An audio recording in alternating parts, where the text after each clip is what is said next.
Sejam todos muito bem-vindos a mais um ApoCast. Eu sou Eduardo da Luz, estou como CEO e fundador do Universo Apo.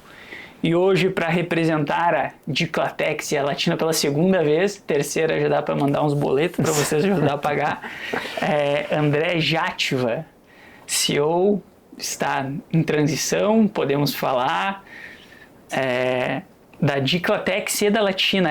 Isso que eu não entendi muito bem ali, que as duas elas pertencem a uma holding, imagino eu. Não exatamente, mas a gente já fala um pouquinho sobre isso. Legal, então seja muito bem-vindo para gravar esse podcast obrigado. Hoje, conhecendo a casa. Maravilha. Efetivamente. Muito joia. Obrigado, Obrigado pelo convite. Prazer estar aqui com vocês aí. E parabéns, Ambiente super legal, super disruptivo, bem conectado à realidade dos negócios aí, pelo bate-papo que a gente teve. Sim. Super interessante. Parabéns legal. aí. Obrigado. Bacana poder estar aqui. A gente acredita muito nisso, Acredita muito em Santa Catarina, na indústria. Acredita, que a gente vive aí numa região abençoada por Deus e bonita por natureza. E, Sim. Meu Deus, tem todo um potencial instalado. Então, o que a gente puder fazer para que esse avanço aconteça, a gente tá aí para isso. Mas bacana, deixa eu te contar um pouquinho então dessa questão de Latina e de Diclatex, rapidamente aí, a gente pode aprofundar e tô aí para responder as perguntas. A Latina Têxtil, inclusive o próprio nome, meu pai é equatoriano, minha mãe brasileira, e aí se conheceram aqui, numa faculdade, na universidade aqui, na UFPR em Curitiba. Minha mãe brusquense, se casaram e estava tudo certo para irem morar no Equador, inclusive. E aí, a pedido do meu avô materno, meu pai aceitou esse desafio de ficar por aqui e assim foi fundada a Latina. América Latina, Brasil, Equador, latinos, e aí começa a Latina Têxtil em 1989. Inclusive eu nasci em 90, sou o primeiro filho do casal jovem, aos 24 anos fundaram aos 23 fundaram a Latina, eles com 24 eu nasci, e assim surge, a Latina surge, onde tinha um terreno, onde tinham animais dos meus avós, um terreno que depois acabou se tornando herança para minha mãe. E assim surge a Latina Têxtil e ela está num lugar certo, na hora certa, em Brusque, e ela cresce muito. Meu pai tem um perfil muito empreendedor, minha mãe teve eu como filho, depois de 3 anos eu tenho uma irmã, a Bruna, e 9 anos mais nova, minha irmã Isabela. Então ela acaba ficando aqui nessa retaguarda, nesse background, mas sempre com a família, com os valores que eles têm, tanto de família, valores cristãos, valores sempre colocando as pessoas aí no centro dos negócios, algo que desde a minha primeira infância assim, eu sempre olhei com bastante admiração. E enfim, a Latina ela cresce muito, até que em 2006, 2007 surge uma oportunidade de compra da Diclatex, aqui em Joinville. A Latina ela surgiu com fabricação... A Latina surge, na verdade, lá nos primórdios, os meus avós maternos, eles tinham uma confecção. E essa confecção, ela estava crescendo, estava num ambiente propício ali de negócios. E o meu pai, ele enxerga uma oportunidade de começar a fabricar esses tecidos para atender essa confecção.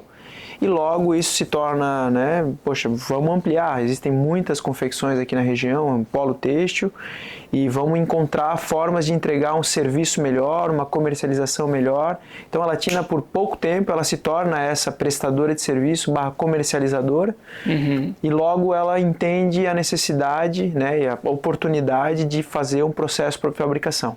Então ela começa com uma malharia, e logo ela vai fazendo os passos de verticalização nessa cadeia de fabricação do tecido, da malha.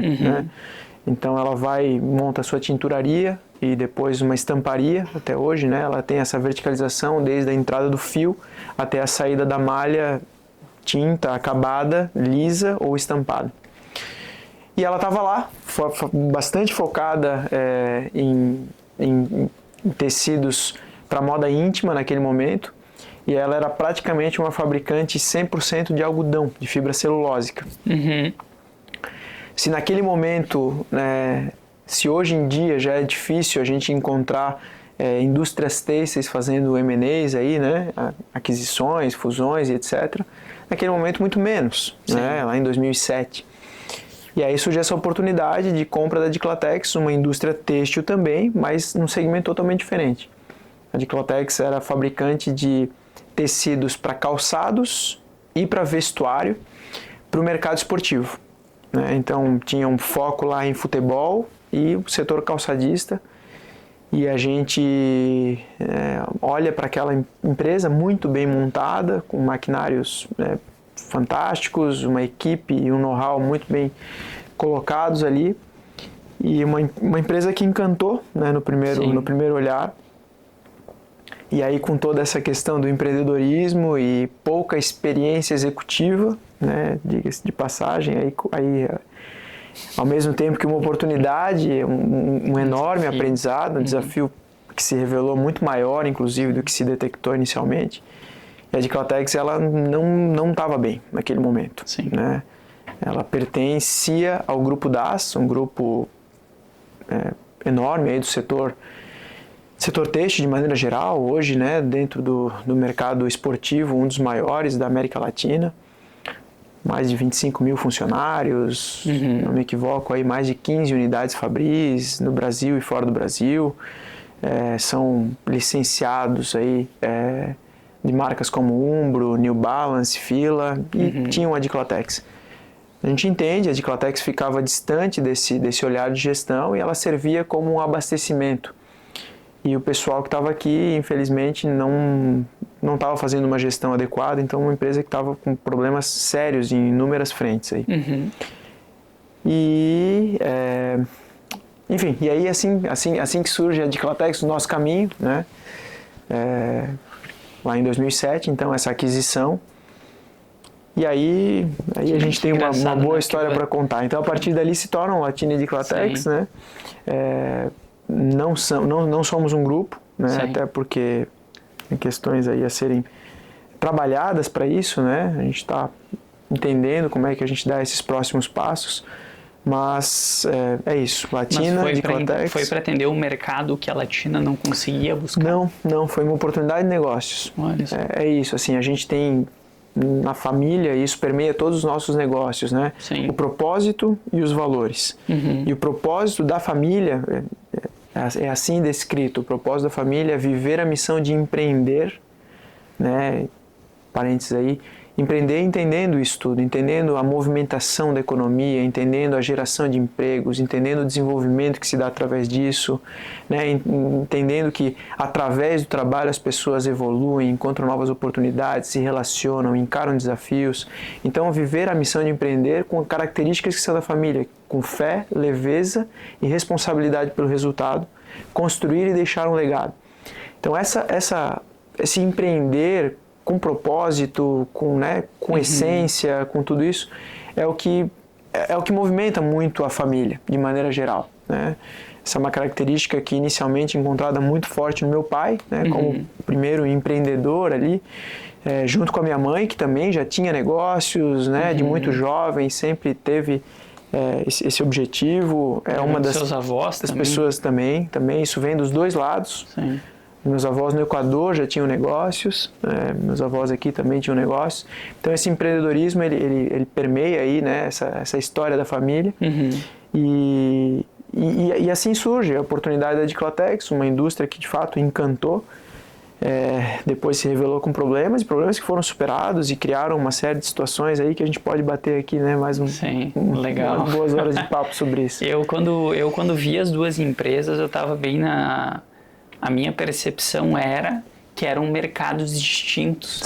Que eram A e B, e Latina era, digamos, C e D. Que eram a ideia, porque a gente já tentou, a gente fez um movimento de operação, inclusive a gente comentou isso com o Cleiton, de tentar, na mesma unidade de negócio, atender dois segmentos públicos diferentes. Não dá. A gente aprendeu isso na marra, assim, que é muito difícil. E a gente não tinha competência de gestão suficiente para isso. Então foi a primeira percepção que eu tive, inclusive era uma das primeiras perguntas, né?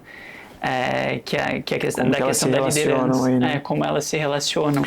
Legal, isso é bem interessante, assim.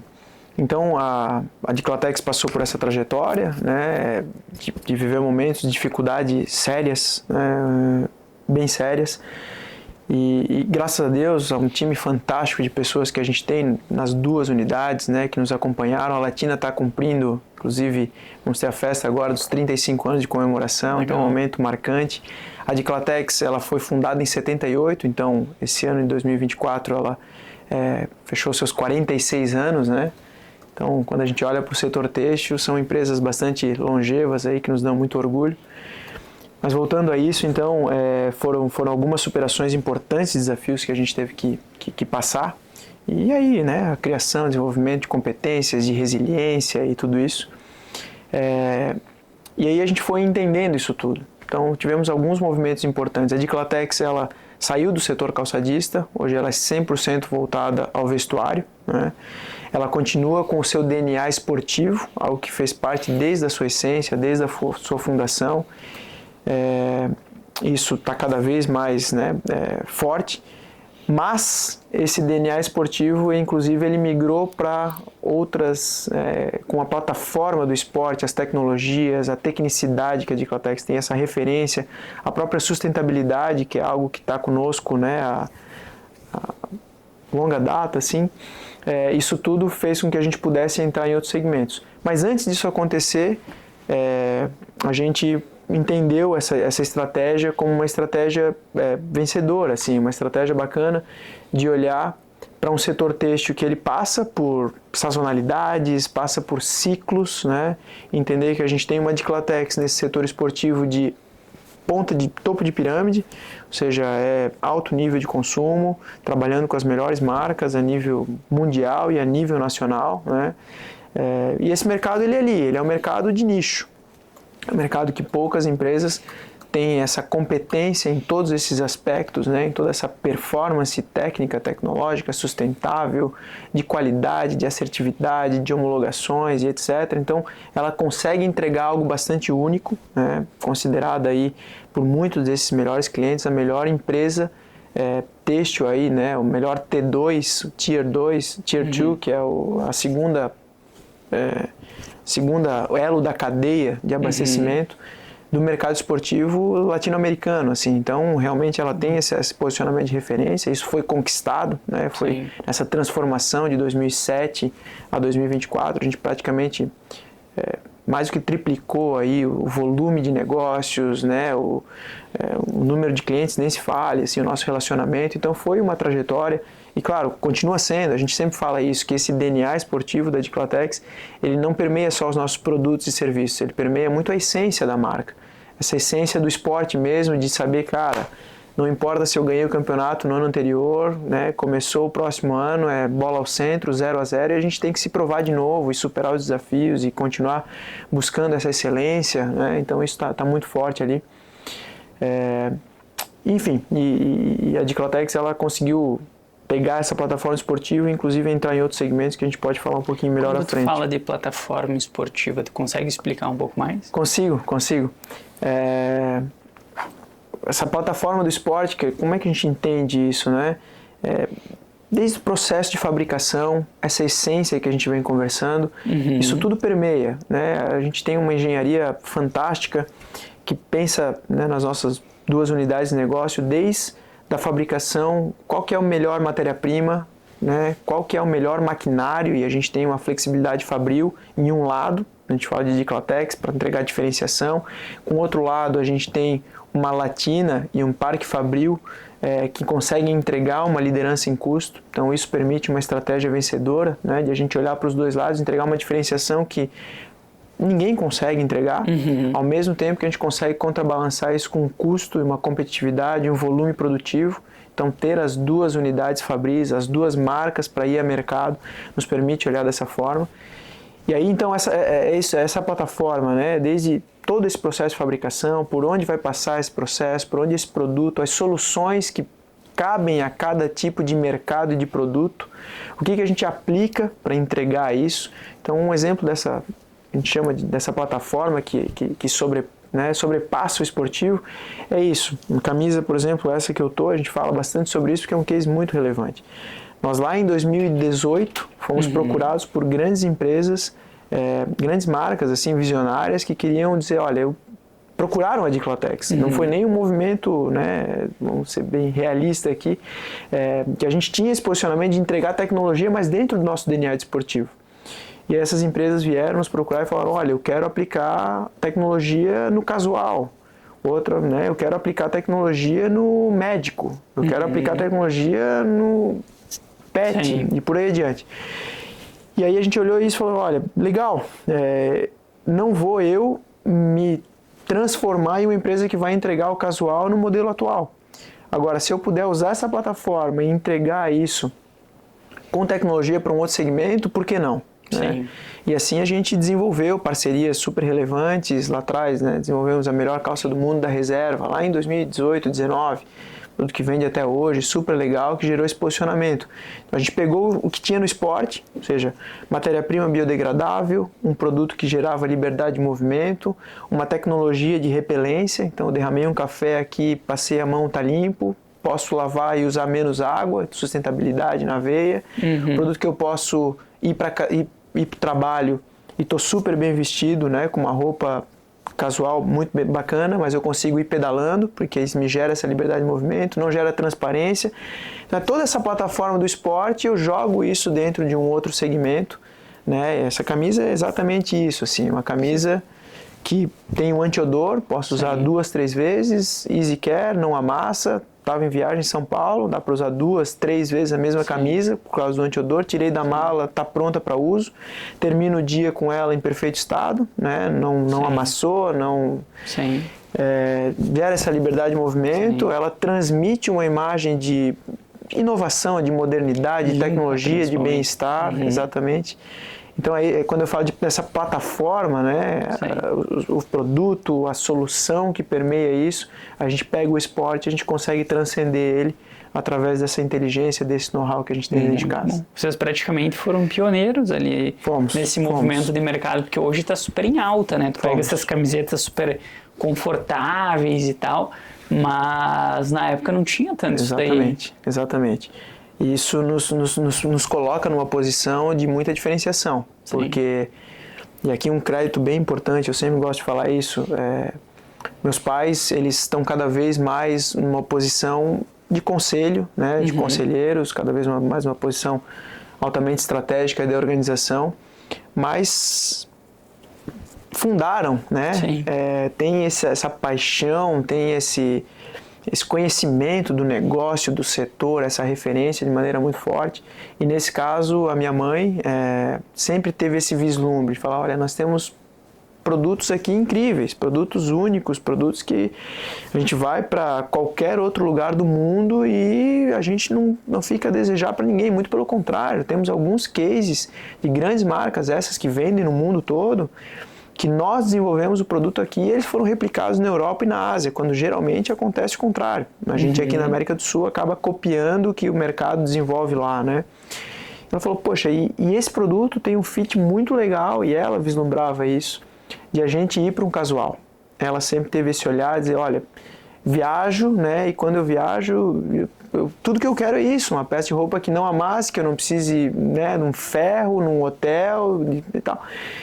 E aí a gente começa a desenvolver isso e é procurado por essas grandes marcas, pelo nome que a Diclatex já estava começando a conquistar ali naquele momento. Isso também é outra pegada bacana, essa virada de ser uma indústria para uma marca. Né? Esse foi um movimento intencional que foi feito com a Diclatex, através de um planejamento estratégico de médio prazo estruturado. Aí.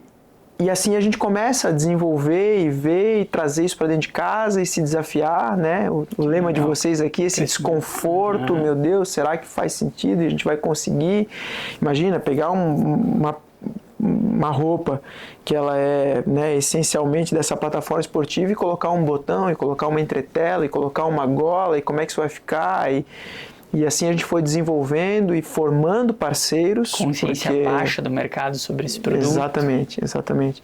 Isso nos permitiu hoje, de fato, várias empresas estão vindo, né, algumas com outros nomes. O nome Casualtech é um nome nosso, inclusive, registrado pela Diclatex, justamente por ter sido pioneira.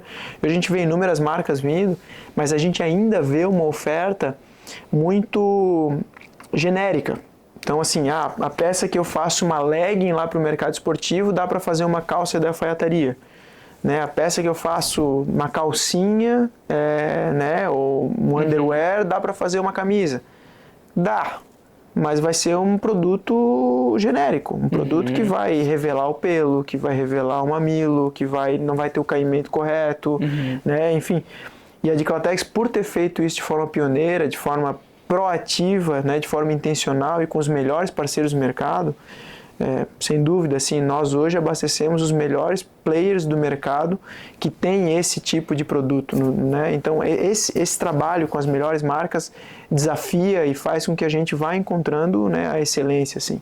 Isso faz com que, de fato, a gente tenha uma coleção hoje que está muito consolidada e promovendo, assim, né? Eu estava em São Paulo semana passada e é uma alegria escutar isso, assim, os mercados estão crescendo, estão buscando, não são peças de roupas baratas, né? A gente vê camisas como essa que eu estou vestindo aí, girando na casa de 500 a 1.200 reais, com produto, né, de ponta aí do consumidor, e são produtos que estão crescendo vertiginosamente, porque a consciência do cliente está mudando, né? Ele entende que tem um produto de alta durabilidade aqui, um produto que vai gerar bem-estar, um produto que promove funcionalidade.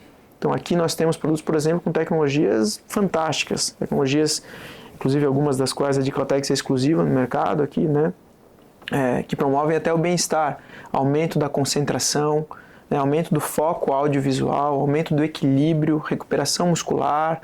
Então a gente vê essa tendência, já via lá atrás, como a funcionalidade cada vez mais vai estar dentro dos têxteis, né? E hoje a gente vê algumas marcas se sobressaindo aí, justamente porque conseguem fabricar e comunicar essa funcionalidade para o consumidor. E marcas pequenas, né? A gente vê pequenas marcas surgindo e ganhando corpo muito rápido. Exatamente. Tipo essa daqui, que eu comprei inclusive faz 2 semanas para testar, porque olha só o que aconteceu.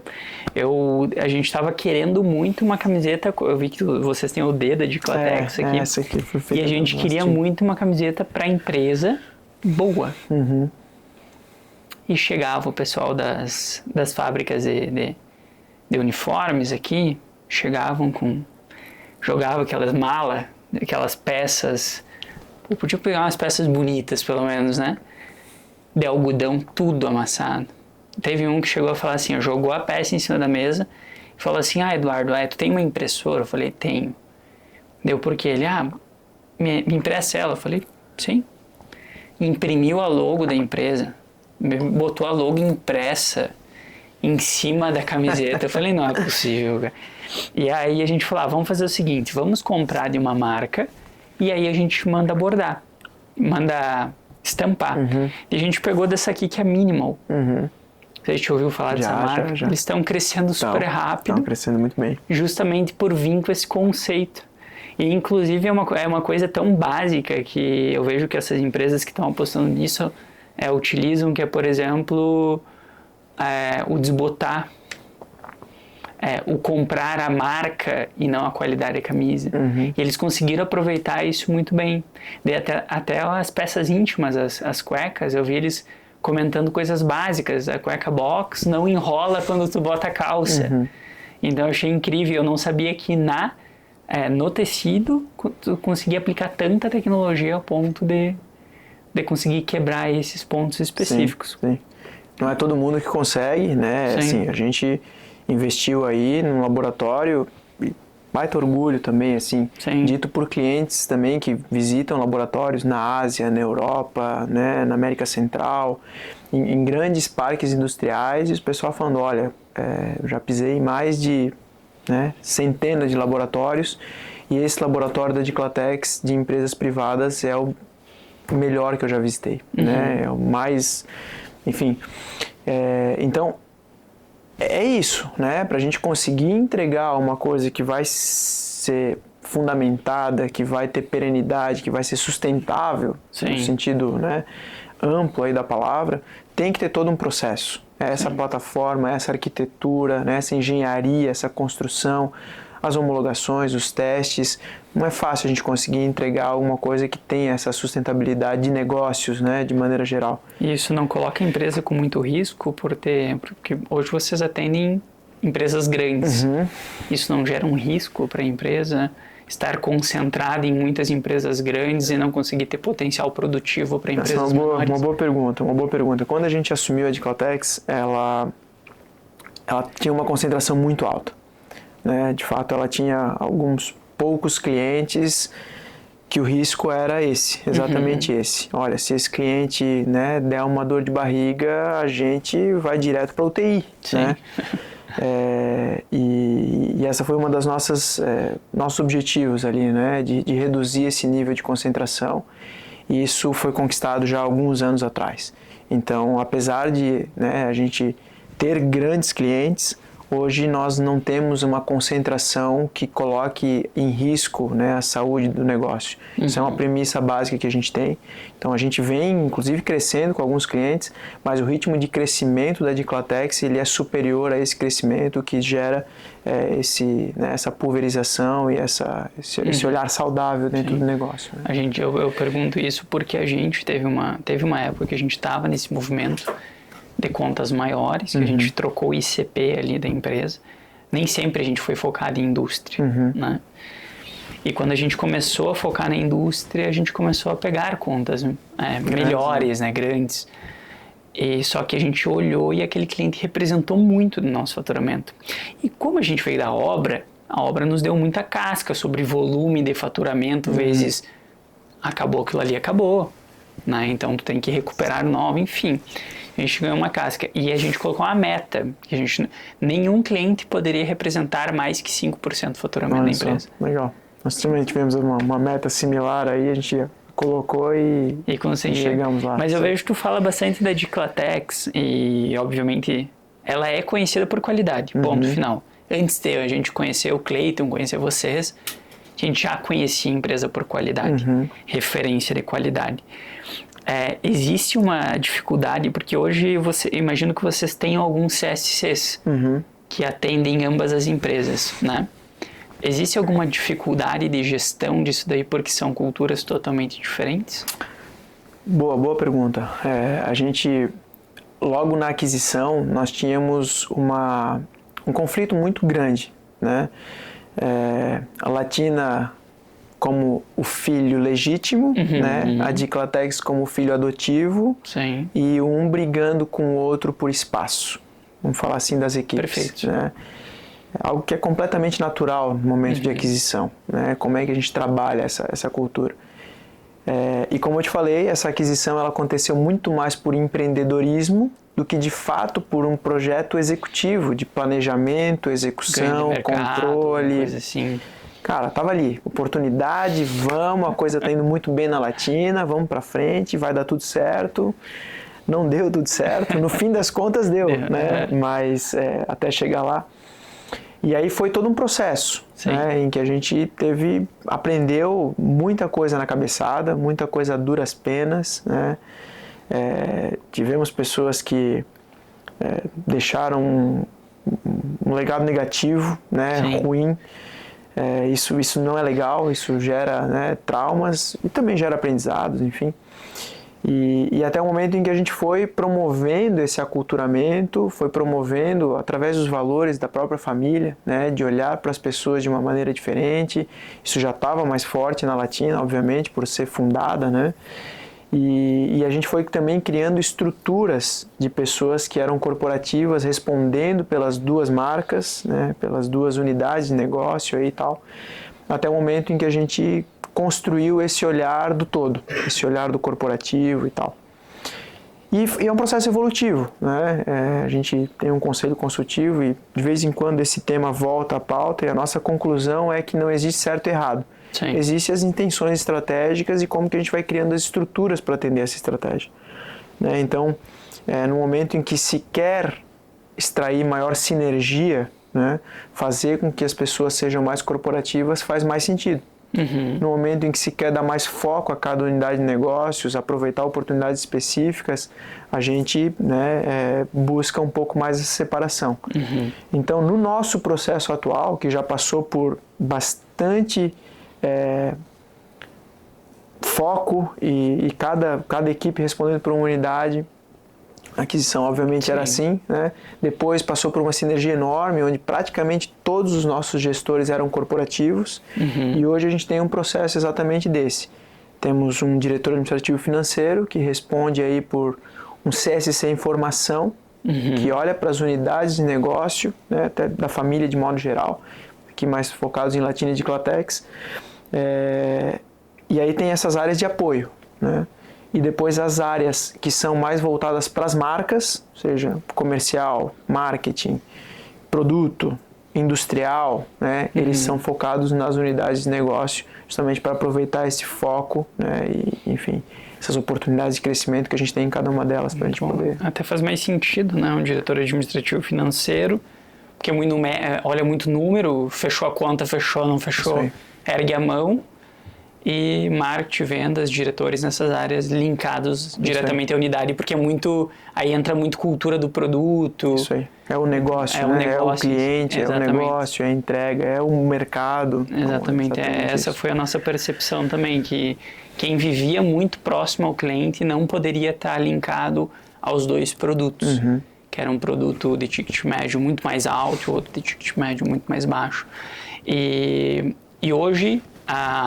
os projetos, por exemplo, de expansão, quando vocês falam em projetos de expansão, eles são lidados, são unilaterais. São. Quando vocês falam de Diclatex, vocês falam de Latina, é Latina. Isso aí. E eu vejo que a Diclatex, ela ganhou, por mais que a Latina seja, não sei como fala, o primogênito ali, mas a Diclatex ganhou um corpo muito grande no grupo, né? Hoje existem alguns diretores puxando essas frentes estratégicas? Na verdade, hoje a nossa estrutura ela é composta, né, temos o diretor administrativo financeiro, Sim. que responde diretamente para mim e assim, o restante do time é de gerentes, né? Inclusive nós estamos agora exatamente nessas análises porque nós percebemos que existem oportunidades de crescimento nas duas marcas. Entendi. Né? Inclusive reconfigurando um pouco essa questão de unidade fabril e marca. Então a gente percebe assim que existem potenciais de a gente entregar para o mercado o que eu tinha comentado há pouco, assim, alta diferenciação e ao mesmo tempo um nível de competitividade, né? A alta diferenciação ela conversa mais com o mercado da Diclatex, a competitividade conversa mais com o negócio Latina, mas não necessariamente isso tem que parar nessa barreira, né? Existem possibilidades e oportunidades aí nos dois lados. Então o que a gente está entendendo é isso, existem oportunidades dos dois lados. Nós tínhamos até um tempo atrás algumas dessas áreas que eu te comentei ainda corporativas, olhando pelas duas marcas, e a hora que a gente olha e fala, existem essas oportunidades, está na hora de a gente separar, né, de a gente organizar melhor essa casa para que a gente possa fazer um próximo patamar de exploração dessas oportunidades, né, de expansão aí e tal, nesse formato. Então é exatamente isso, assim, a gente tem o olhar para cada uma delas e o olhar que é corporativo, principalmente aí permeado pelo CSC, né? Por essa direção administrativa financeira e a sua equipe, olha para projetos que vão olhar para as unidades de negócio, independente de quais sejam, porque ela está dando suportes ali, e ali Sim. também tem projetos estratégicos. E por mais que tu fale que tu vai aumentar, tu vai focar, vamos montar alguns projetos unilaterais, as duas, tu fala em aumento de custo administrativo, aí já gera outras discussões. Isso aí. Então essa é a pegada. É uma dificuldade. Aqui eu tenho eu deixei uma pergunta, porque toda vez que a gente ouve o nome de Diclatex, a gente remete à inovação. Se vocês conseguiram passar para o mercado. Qual que é a tua visão referente a inovação? Porque eu vejo que a indústria ela inova muito no produto. Agora vamos para os outros setores. A indústria, ela já... Tanto que lá no início tu comentou, a gente investiu muito no nosso espaço, a gente queria essa questão disruptiva. E o pessoal, quando a gente foi investir aqui, o pessoal falou assim, não, vocês estão loucos, vão para São Paulo, abre escritório em São Paulo. E a gente estava a um passo de fazer isso. A gente queria... A gente ficou muito... Não, a gente falou, não, vamos apostar em Santa Catarina. É a nossa terra, tem muito espaço aqui para crescer. Muito. Só que a gente percebe que aqui é muito mais fácil tu assinar um cheque de 5 milhões para investir numa máquina que vai aumentar a questão da produtividade do que investir 10 mil reais em marketing ou em alguma estratégia nesse sentido. Então eu vejo que a indústria ela inova muito no produto e às vezes em setores administrativos muito pouco. Queria ver tua visão sobre isso. Exatamente isso. Acho que não tem nem o que tirar nem pôr aí. Nós, talvez pelo processo de maturidade, eu tive essa oportunidade, né, de estar à frente dos negócios bastante jovem, né, Sim. e ter passado por um momento que a grande maioria dos empresários vai enfrentar, né, Sim. que é essa dificuldade de verdade, né. Sim. E isso, sem dúvida, traz uma experiência, uma bagagem grande, né? Sim. Isso acho que faz com que a maturidade ela se acelere aí, né? Tive um feedback assim compartilhando, me deixou muito grato assim, de um dos nossos conselheiros independentes, né? Um cara que eu tenho um profundo respeito. E tem uma trajetória profissional brilhante, assim, inclusive hoje atua na Europa, conhece o mercado a nível global, tem uma visão muito forte, assim. E a fala dele é assim: André, é impressionante o nível de maturidade que tu tens com a tua idade, né? E eu te afirmo categoricamente, assim, o meu projeto era ter ido para fora antes e voltar para os negócios. E devido às dificuldades que nós entramos, depois da minha formação, eu mergulhei de cabeça, né? E ele falou assim: ó, eu te afirmo categoricamente, conhecendo os mercados, né, globais inclusive, tu com certeza terias uma alta posição e de destaque em qualquer empresa a nível mundial.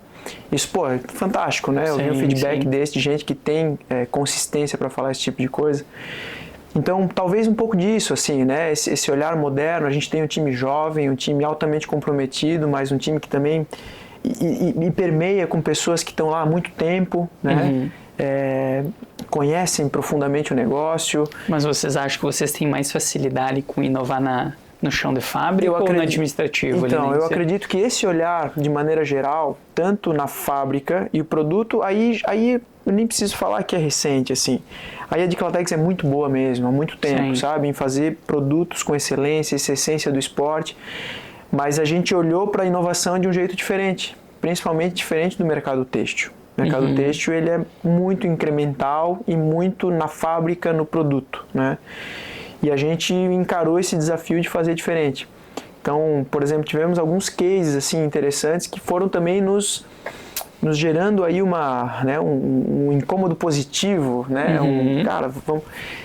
Lá na pandemia, nós, assim como todo mundo, né, parou e tal. Eu me lembro que a gente passou um fim de semana conversando. Eu estava em Curitiba naquele momento e estava com o nosso engenheiro, um cara fenomenal.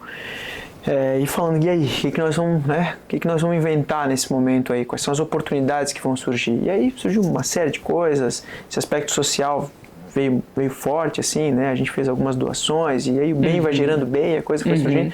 E nós fomos os primeiros a testar um produto antiviral. E inclusive testar nos melhores laboratórios, né? A Fiocruz aqui, né, que testa as vacinas e tudo isso. Fomos os primeiros a testar a cepa do SARS-CoV. Então foi fantástico isso, e dali a gente viu uma oportunidade de criar um novo produto. E a gente, né, foi dar uma mergulhada nesse mundo de startups. Então eu entrei junto com isso, com algumas pessoas do time, e a gente foi conhecer todas as incubadoras de Santa Catarina, de São Paulo. Fiz um curso na Startse de bate-pronto e colocamos um novo negócio, aí deu uma spin-offada e colocamos um novo negócio de produtos antivirais que poderiam ser aplicados no têxtil, mas não era mais um tecido que a gente estava entregando. Era um novo negócio, né, que poderia ser aplicado aqui no teu tapete, no teu sofá, evitando a contaminação cruzada e nas roupas, que as pessoas não iam todas mudar o seu armário. Então, comprar todas as roupas novas ia ser muito difícil. Mas se elas pudessem fazer com que a contaminação não acontecesse nas roupas que elas já tinham, né? E assim a gente formou um novo negócio, que depois de um tempo foi engavetado, até porque o têxtil retomou com muita força.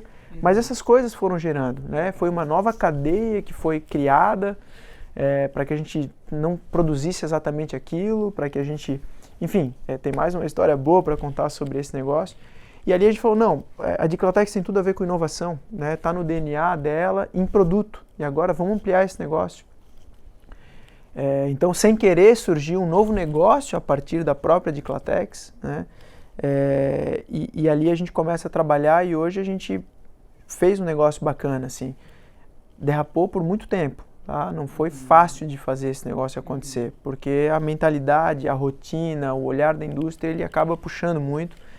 Mas a gente foi, né, encarando esse desafio com pessoas muito competentes, trouxemos gente de fora que já tinha implementado esse processo de inovação em grandes indústrias, definimos, né, o nosso conceito de inovação, trouxemos o time, formamos um comitê, né, definimos as nossas linhas de inovação para além do produto, em serviço, e hoje isso está girando aí com cada vez mais consistência, né, e, enfim, tem coisas legais surgindo a partir dessa inovação. Inclusive essa inovação, ela tem um time que fica localizado nesse laboratório que eu te comentei.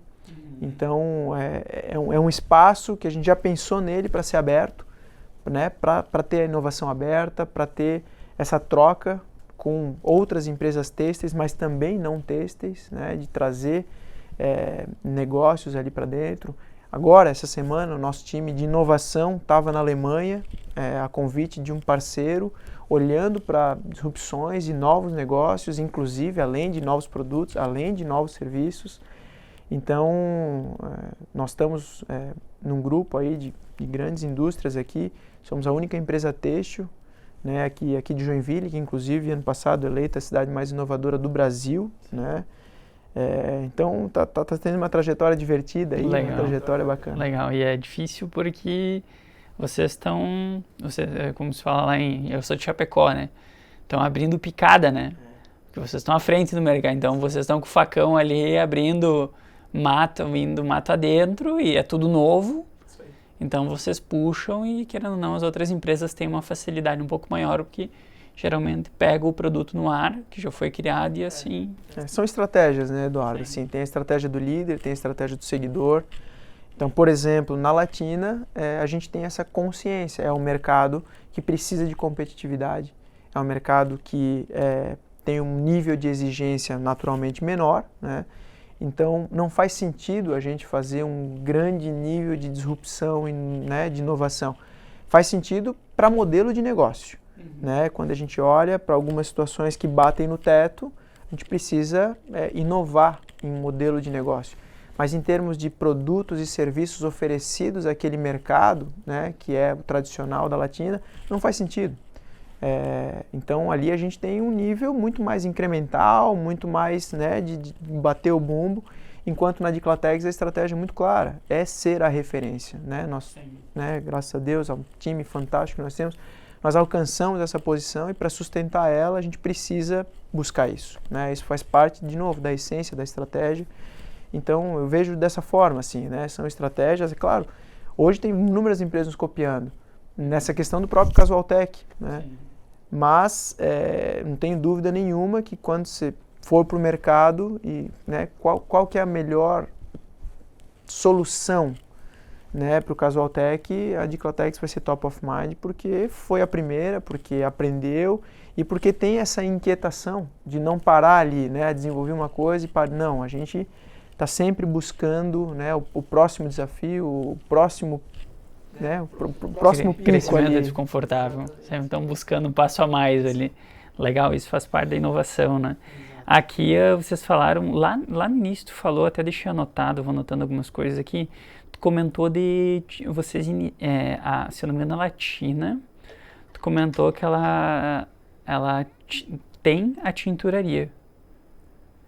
E para te ter a tinturaria, tu tem que ter um volume de pedidos que sustente essa operação da tinturaria, e um volume alto. Né? Isso já não é uma dificuldade de gestão para vocês? As duas têm tinturaria, as duas. Justamente por essa questão. A tinturaria é serviço, ele é bem fácil de dar pequenos enroscos, digamos assim, sim. né? Dentro do têxtil, a tinturaria é complexo, né? Ela é complexa. e enfim, nos nossos negócios nós entendemos como necessária, né? Pela complexidade que a gente tem em um lugar, pelo nível que a gente consegue entregar só fazendo dentro de casa com essas pessoas, né, que tem um know-how fantástico, com essa aquisição aí de competências, e no outro lado porque a gente precisa de competitividade, né? Então a gente precisa estar entregando isso. Então nós entendemos que é uma trajetória necessária, assim, para os nossos negócios, né, na estratégia atual. Sim, não, perfeito. Eu deixei anotado porque tintoraria geralmente é um assunto bem delicado, né? A gente conversa com algumas empresas, a maioria, o nosso mercado é têxtil, metal mecânico, que são os maiores aqui da região. Geralmente tintoraria é um assunto bem delicado. Entrando aqui para a gente encaminhar para o final, o coração, porque querendo ou não, tu tem dois negócios. Um ali a gente está falando de alto volume e o outro a gente está falando de menos volume, mas que a gente consegue gourmetizar e criar um sentimento muito maior ali, né? Eu gosto muito da gourmetização, né? Do gourmetizar. Existe alguma rixa interna? Tu comentou antes ali que teve uma época que existiam os dois lados defendendo as suas posições, principalmente em gestores, mas como tu consegue dividir o tempo e olhar para as duas? Eu queria entender um pouco mais a rotina, assim, como que tu faz, ainda mais agora, se puder falar um pouquinho da transição que está havendo também, da questão da direção executiva. Legal. Bom, vamos lá. A gente entende que as coisas são, né, um processo contínuo de adaptação, de melhoria, de desenvolvimento. Então, um processo super importante pelo qual nós passamos, isso já tem agora alguns anos, né, já está consolidado aí, foi sair de uma empresa de gestão puramente familiar, né, para trazer esse olhar para as melhores práticas, né, para trazer uma governança. Então, desde a implementação de um conselho consultivo, né, uma boa organização do conselho de família e sócios, né, os papéis bem definidos, né, as pautas, os assuntos em cada lugar, né, onde eles devem ser tratados, discutidos, endereçados. Então, isso tem feito com que esse processo vá acelerando, né, e vá tendo essas trocas, né, melhores práticas, vamos internalizando, tem coisas que a gente testa e avança. Um exemplo foi exatamente esse. Antes nós tínhamos praticamente todo o time corporativo, olhando para os dois negócios. E a partir de um determinado momento, a gente passou a ter um time olhando para cada negócio, né? E um time que dá essa sustentação, esse apoio corporativo. Então, a gente está agora vivendo um novo processo, né? Essa entrada do nosso diretor administrativo financeiro, ela é recente. Então, a gente está criando esse novo modelo com as novas rotinas para dar o olhar necessário para cada uma delas e para atingir um novo objetivo, né? O objetivo aí de terminar as resoluções do que nós tínhamos de passado, esse passado que foi bastante carregado, né? Endereçar esse presente de uma maneira assertiva, legal, estratégica, para olhar para crescimento. E dentro disso, a gente está olhando assim, como é que as estruturas vão responder a essa nova estratégia, né? E olhando até um pouquinho dessa rodada que nós fizemos, né, com o nosso conselho consultivo e tudo isso, nós detectamos isso, assim, eu sempre tive essa preocupação muito forte, assim, o dia que eu não for a pessoa mais preparada para estar na minha cadeira, está aqui a chave, né, não tenho apego nenhum com isso, muito pelo contrário, eu sei da responsabilidade, né, de estar aí com 500 pessoas só no setor têxtil, né, diretamente empregadas e mais um número gigantesco de pessoas indiretamente, né? E aí a gente detecta isso, assim, né, dentro do nossa rodada de gestão aí, e que eu seria a pessoa mais preparada para olhar para essa expansão de negócios e conduzir os negócios, inclusive para além do setor têxtil, né? Nós temos Latina de Clatex, temos um centro de distribuição internacional que fica no Equador, né, país de origem aí do meu pai.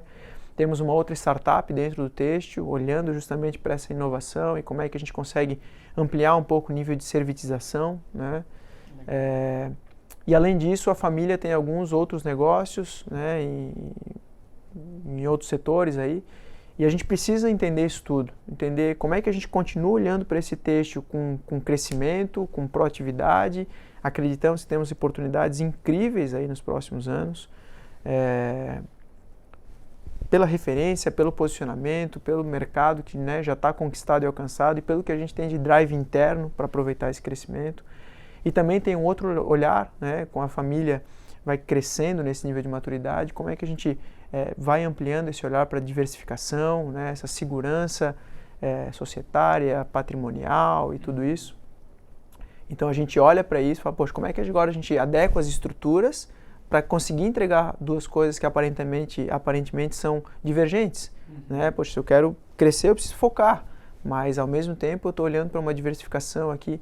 Então nós estamos reorganizando um pouco as estruturas e eu passo dessa transição, né, para um papel de diretor executivo das nossas unidades têxteis para um papel de CEO dos negócios em geral, e para isso nós estamos trazendo novas estruturas, né, um time de gestores composto por aqueles que estão conosco há muito tempo e, poxa, tem todas as condições de seguir para o novo, né, para esse novo momento, assim como experiências novas, uma oxigenação de pessoas que também viveram situações que nós estamos prestes a viver para trazer essa competência, essa aceleração.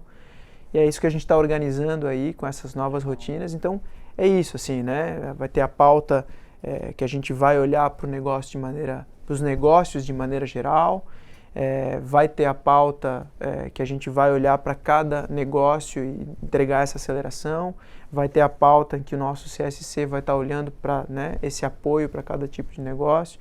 Então, essa agenda aí está sendo organizada para que os objetivos estratégicos sejam alcançados. Legal. E olhar para o crescimento aí de vocês para 2025 é positivo, apesar de saber que tem uma instabilidade no mercado, né? Difícil falar, né? Difícil falar, vivendo tudo que a gente está vivendo, é complexo, mas, mais uma vez, assim, pelo posicionamento que nós alcançamos aí, né, junto ao mercado, nós estamos olhando, sim, nós vivemos um ano de 2024 com uma demanda super legal, né? Em alguns momentos, eu confesso, até maior do que a nossa capacidade de entrega, não só pela nossa capacidade interna, a gente viveu algumas situações a nível global de bastante instabilidade, né?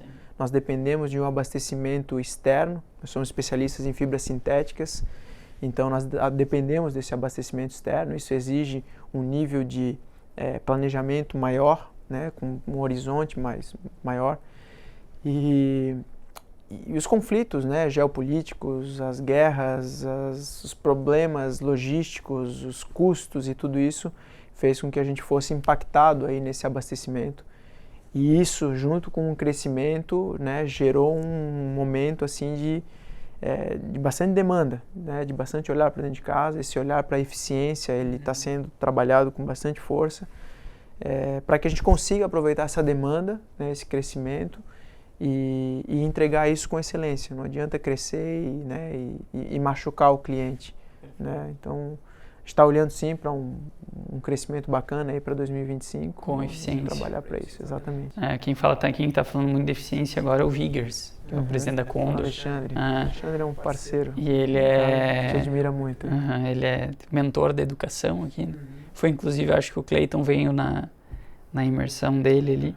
E ele fala muito sobre isso para 2025, né? Porque, querendo ou não, quando o mercado está em crise, por mais que a gente olhe para novos mercados, e a gente sempre vai olhar para novos clientes, para novas contas, para ampliação de contas, a gente tem que ter um olhar para eficiência, porque os custos estão ali, né? Eles não vão deixar de existir. Nós percebemos isso, Eduardo, assim, que nós, nesse momento, então a gente teve, né, um olhar muito forte para fazer esse turnaround, né, de uma Diclatex que estava com problemas muito sérios, que quase leva a Latina junto nesses problemas, né, e aí a gente tem que fazer esse turnaround. Então, um olhar muito forte para dentro de casa, né, para, enfim, buscar essa recuperação. E à medida que isso vai se encerrando, né, a gente consegue cada vez mais olhar para isso que a gente vem vivendo nos últimos anos. Melhores práticas, governança, né, colocar as coisas certas no lugar certo. E hoje a gente olha para isso, assim, poxa, legal, as marcas estão como referências nos seus mercados, ambas com oportunidade de crescimento, e existe oportunidade dentro de casa para que a gente ganhe eficiência. Então é um momento que eu vejo assim com inúmeras oportunidades. Tem desafio pra caramba, né? Tem apagão de mão de obra, tem volatilidade macroeconômica, tem toda essa situação, mas eu vejo muita oportunidade. Oportunidade de a gente buscar esse crescimento no mercado, tem bastante coisa para a gente trazer, e ao mesmo tempo um olhar para dentro de casa, buscar essa eficiência e entregar cada vez melhores resultados aí. Perfeito. E a governança ali que tu comentou, hoje a gente olha a governança com outros olhos que a gente não olhava antes, que é o básico, né? É o básico bem feito, né? Antes a gente achava na palavra, não, a gente vai instaurar um processo de governança e tudo aqui dentro.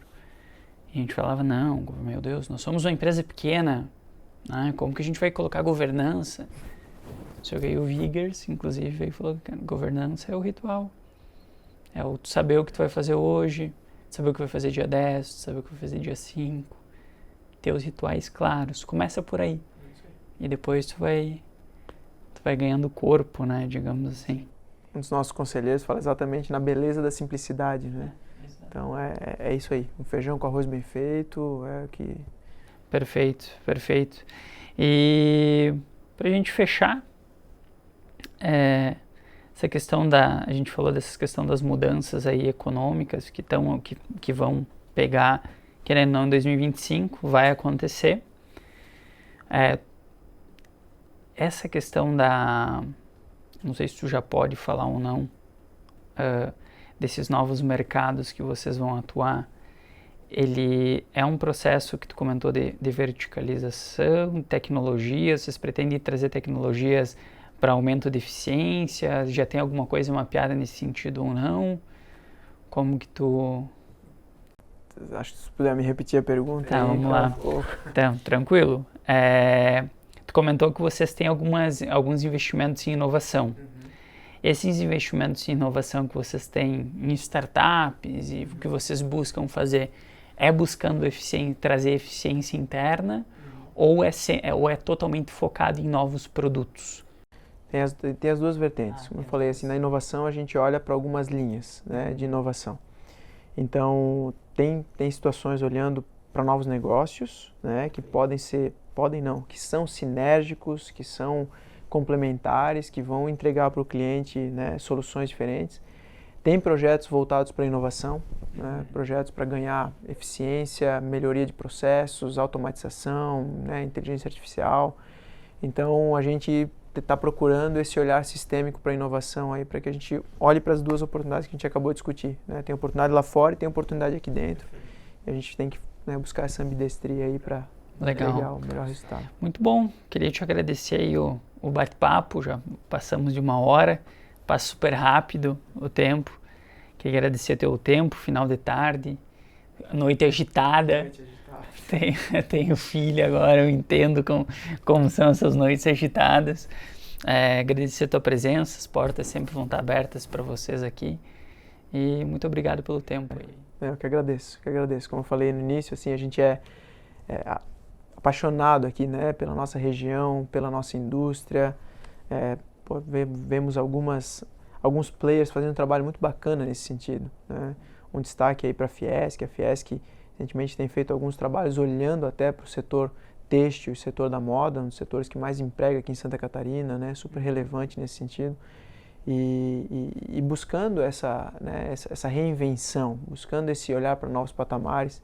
Então, parabéns aí para vocês também, né? Que juntos aí estamos nessa luta de fazer com que exatamente a gente consiga agregar valor, consiga ir para um outro lugar, trazer, né, resultado, trazer orgulho, trazer, né, superação dos desafios aí. Então, um prazerzaço e contem conosco da mesma forma. Muito obrigado. E assim nós encerramos mais um Upcast. Valeu!